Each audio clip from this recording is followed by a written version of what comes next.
Speaking of the top of the table, there was a chance Bayern Munich could have won the title this weekend. They did their best. They beat Mainz 3-0. Mainz is where title dreams go to die. Leverkusen were playing Augsburg, which is the other place where title dreams go to die. Both of those teams won their games quite easily, I should add. Schick scoring yet another to remain the player in the Bundesliga with the most goals scored from open play. Bayern Munich with a 3-0 win. You know who I thought was one of the best players on the pitch in this game? Wesley Roisane. Once again, he's now hit double digits in goals for the first time in a league season since 2018-19 when he was still playing for Man City. 10 goals, 5 assists in just 27 games. Lots of talk that he is set to renew his contract at Bayern Munich. Much reduced, right? 10 million euros is the word, down from... It varies. I've heard 15 million euros guaranteed, 20 million euros with bonuses. I've heard 20 million euros guaranteed.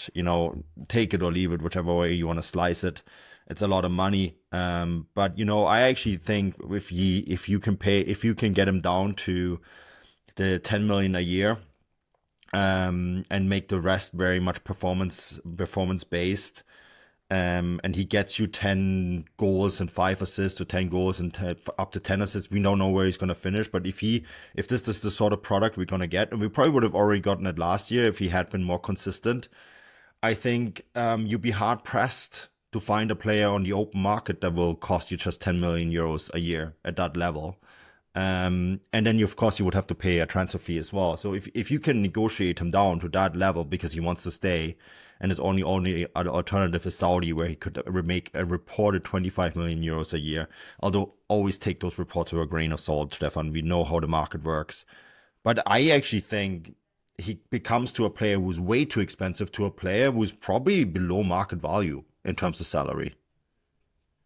Yeah, it's interesting how the kind of narrative around Leroy Sane has completely kind of flipped this season. He's always been a player capable of doing remarkable things. That's just the kind of player he's always been. He's got incredible technique. He's got incredible speed. He can dribble by players. He can score incredible long range shots if and when he needs to. And he's just one of those players who's just always there to hand to kind of create chances and score goals. To the extent, obviously, that Manchester City and Pep Guardiola thought the world of him once upon a time. And his time at Bayern Munich has kind of been one of kind of peaks and troughs, to be honest with you. It's always kind of been a career in which, he's was signed to be this kind of superstar for Bayern in the kind of post-Robin Ribery era, alongside Gnabry and Kingsley Coman, and to differing stages or degrees. I think all of them have kind of been successes at Bayern, but maybe not to the same level as the guys that came before them, and maybe that's not their fault, but it does stand out. But the interesting thing about Sane is that kind of fascinating kind of dichotomy between expectation and talent. And now that we're kind of over that hump of thinking he's going to be a world-class player for Bayern, it's almost like he's kind of flying under the radar and actually doing a pretty decent job for Bayern. And, almost as if the expectation's been lifted from his shoulders, so now he's kind of had that chance. He's got that room to breathe and perform well. And yeah, you're absolutely right. I thought he was outstanding against Mainz. His goal was really quite impressive because it seemed as though Serge Gnabry did everything he possibly could to get in the way of it and stop him from kind of scoring it. But then, of course, he then kind of sets up a goal later on as well. And you're right, he's done a tremendous job of this in the Bundesliga. His record in the Champions League this season is not fantastic. He only had, I think, 1 goal or assist. Yeah, 1 goal and 13 assists and 13 appearances. So by no means outstanding. But if you do look at his record in the Bundesliga this season, he's got 0.85 goals and assists per 90. That's non-penalty because obviously he's not the penalty taker there.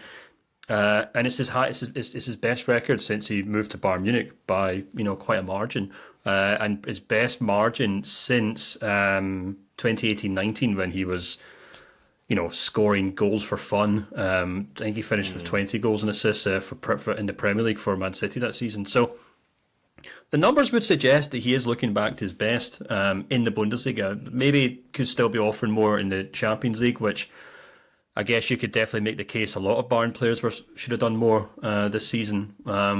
So, he's doing that. And I think the other crucial thing that should be a huge factor in his contract renewals is that he's obviously a player who's known for being somewhat injury prone. And he definitely did have his kind of spell out. He missed 4 games this season. And as we kind of made the point, even after he came back, he's one of those players that, because he relies so much on how sharp he is with the ball at his feet, unless he's 100%, he's kind of 50%, if that makes sense. Yeah. So he needed a lot of time to kind of get back up to match fitness. But it's worth noting that he's actually only missed 4 games this season through injury. He missed 8 last season, 5 the season before, and just 2 the season before that. And while that's not great, it's by no means the record of an injury-prone player. To remind listeners, his big injury came in 2016-17 when he missed 26 games, and then he had a massive injury at Man City where he missed 50 games in one season. Mm-hmm. At the start of his career, he had that label applied to him, and it does seem, thankfully, in the latter stage of his career, that he's kind of managed to get over that, and he's no longer that injury-prone player. So, yeah, Bayern are looking at a winger who's flown under the radar and picked up a load of goals and assists this season to an almost career best. A player who's no longer injury-prone, and as you said, if they can get him to basically cut his salary down to about 10, 12 million euros a year, then it seems like a no-brainer to me for Bayern to sign him up to a new contract. It'd be way more expensive to buy that on the open market. I also need to add that he didn't really start scoring until match day 14, right? He missed the first 3 or 4 games, and then it took him a while to get going, and he's then produced those 10 goals and 5 assists from then onwards, right? So essentially he got that production in his last 13 games or so, right? Which actually makes the number even better. And he had groin surgery in the off season. So, that is something that I think kind of slowed him down at the beginning of the year a little bit, and you could tell. And he tried to get through the Euros. He played that tournament in pain. And so, that all of that didn't help at the start of the season, and I think he's now at his best. And he wants to stay. He's comfortable in Munich. He wants to stay. And that, I think too, for Bayern Munich, I think there is going to be a bit of an overhaul. There's going to be other players that are going to leave. Kingsley Coman comes to mind, right?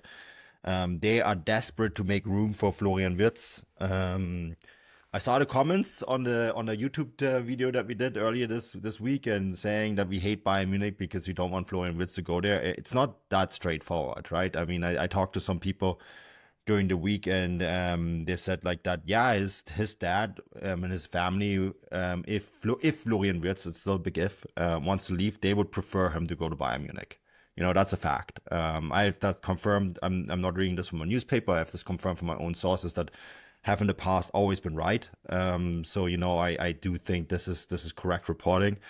But the source also stressed that he himself would rather go abroad for his first step. And then also when I said, well, what about Leverkusen? He's like, well, there's also this really good chance he's just going to stay there. In other words, everything is completely up in the air. But it's true. His dad is talking to Bayern Munich. And so Bayern Munich, they sense a chance. But they will only have a chance to get Florian Wirtz if they free up that money first, right? This is why they're trying to get the Sané contract down. This is why they're trying to get Coman off the books, which is also why they're going to try to get Leon Goretzka off the books, which is also why they're going to try to get Serge Gnabry off the books. That's what's going on here. And the Club World Cup will help. They're going to try to win the Club World Cup because that's 101 million euros, I think, that you can win. So, that would go a long way too. But, they sense that they have a chance, and they are going to do everything in the world to move everything in the world to get Wirtz done.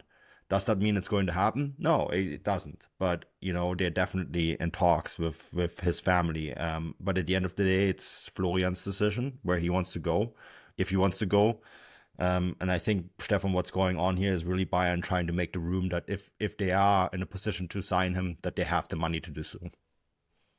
Yeah, I mean, as you said, if it's a lot of ifs and buts with Bayern because there's so many things in the air, and as we said on the show, as you said, a lot of people on YouTube hated. In theory, yes, if Bayern can get rid of Goretzka and get rid of Coman, get rid of Gnabry, and move all these guys on and find clubs that World Cup. and win the Club World Cup, the competition that offers €100 million to the winner, which nobody's going to watch and will probably not exist in 2 or 3 years. But anyway, that's a whole different topic. But yeah, if all those things happen, then yeah, maybe there's room for Wirtz. And I think, I mean, obviously, I wouldn't disagree with anything you've said there. I think your sources are spot on, and it's great that you managed to get that information. And it's interesting, that kind of family dynamic with, obviously. Yeah, that's fascinating.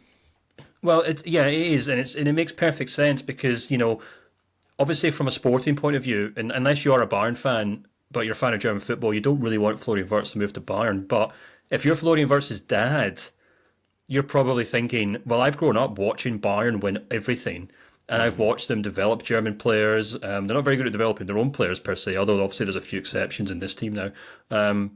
But traditionally speaking, it's where German players went to become world stars and to win Champions Leagues and win trophies and and things like that. So it absolutely makes sense that his dad or whoever else would want him to go to Bayern Munich.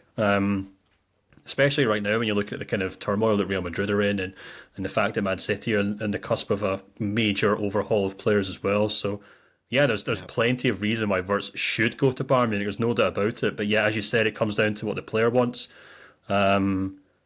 Because I mean, it's we like to think as football fans, the agents and the people that kind of look over these players in terms of their finance and stuff have the final say in these things. But they're often strong personalities. They're often very ambitious young men, and they'll make up their own minds when it comes to these things. But yeah, I mean, we'll have to see. But I think of course, Bayern are definitely still a major player in this. Before we move on to Dortmund and the Champions League race, the one thing that I always want to add is that the family dynamic also gets more complicated. That Florian Wirtz's dad and his mom are also acting as agents, but big but here, they are working with different agencies, not one agency in particular. There is a few agencies out there. I think Sports 360 said like, oh, we work with Wirtz. It's like, that's not true. You worked on that one commercial deal with Florian Wirtz, like you're not his agency. There was one commercial deal where you worked with Florian Wirtz because Sports 360 had that connection that they needed at the time. I think this was the Pepsi thing.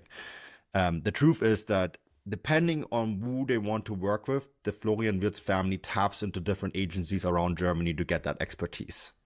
Because like you need that expertise from big agencies to get these deals across the line or make the contacts, right? But at the end of the day, they maintain full control, like they did with this. I think it was the Pepsi deal. Because I think I saw the agency say, "Oh, we got this deal for Florian Wirtz," and like, look, Sports 360 is representing Florian Wirtz. And I asked some people about this, and like, no, this is not true. They helped set up the calls, but in the end of the day, it was the family that decided. It's the same thing here. There will be agents involved in helping to set and facilitate. There will be like Florian Wirtz's dad will like maybe say to an agency, hey, Pep really well. Can you help us talk to Pep Guardiola and get that perspective? This is how it works in this situation. And in the end of the day, this is how it's been explained to me. The family sits down around the table and discusses it and makes a decision together, right? And so I think this is a really important dynamic to understand, right? That there is agents involved. You will hear all sorts of claim from the media and all sorts of people that have information, but I've been told this is how it works. And this is why in the end of the day, the family might very well sit down at the end of the season around a big dinner table and say, hey, maybe another year in Leverkusen is the best idea. Right. Yeah, and maybe his sister, who was, of course, at Bayer Leverkusen but moved to Werder Bremen a couple of years ago, might say, hey, why don't you move to Werder Bremen? And then they will say, no, that's not a good idea. No, I don't think so. But no, yeah, you're absolutely right. It's a hugely complicated thing. And it'd be foolish to rule out just about any club at this point. So yeah, it's really important information. And we'll have to wait and see what kind of happens with it all. Yeah, it is. And I mean, the only other thing that I think we know is that Harry Kane is probably not going to be on the field when Bayern Munich win the title, which is so fitting. The jokes writes itself. Harry, of course, rightfully said in the mixed zone, I still get to win the title though, right? And everyone is like, yeah, it's okay, Harry. You will actually still count as title winner. Like you are going to finally get your first trophy, club trophy. Which I thought it was funny. One of our subscribers suggested he should do a John Terry where he's wearing a tracksuit on the sideline during the game, but then at full time he walks on the pitch in his full strip as if he was always playing, so he gets the photographs looking like he was on the team. But yeah, I don't think Harry Kane really cares if he's playing in the next game, to be honest with you. He'll get to celebrate with a trophy. He'll get to stick it on his CV.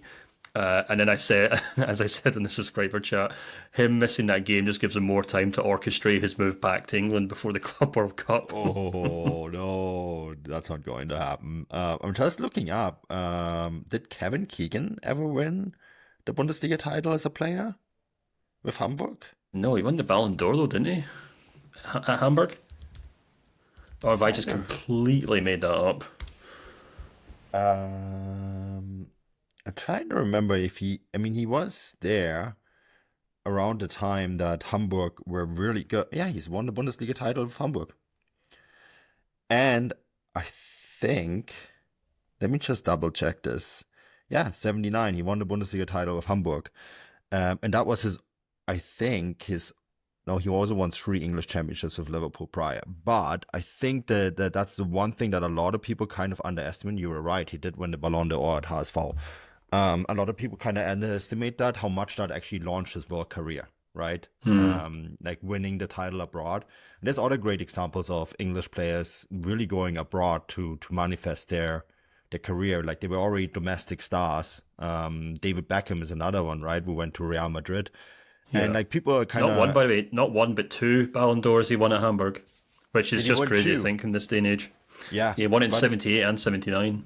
But I think too, and I think this is something that maybe people underestimate a little bit, because I have lots of English friends who are saying, well, it's just the Bundesliga, but like it's a league title of Europe's largest economy. And you know, like that is not something to kind of ignore. And it does, like we've seen in the past with English stars going abroad, whether it's Italy, Germany, or Spain, winning a league title in another league than England has really propelled them to world stardom.